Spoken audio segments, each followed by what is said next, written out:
பொறியியல் படிப்புக்கான கலந்தாய்வு 24ஆம் தேதி துவங்குவதால் அண்ணா பல்கலைக்கழகத்தில் அதற்கான ஏற்பாடுகள் மும்முரமாக நடைபெற்று வருகின்றன.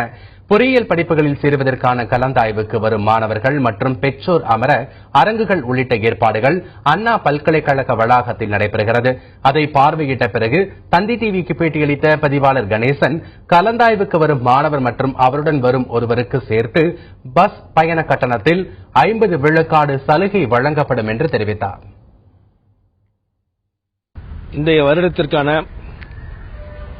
பொறியியல் கல்விற்கான கலந்தாய்வு 2016 கலந்தாய்வு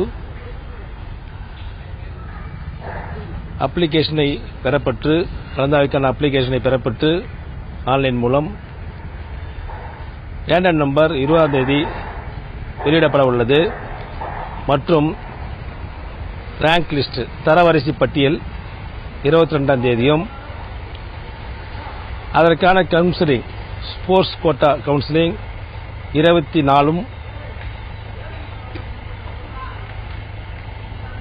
டிஃபரண்ட்லி ஏபிள்டு பர்சனுடைய கவுன்சிலிங் 25ம், ஜெனரல் கவுன்சிலிங் பொது கவுன்சிலிங் 27ஆம் தேதி முதல் நடக்கவிருக்கின்றது.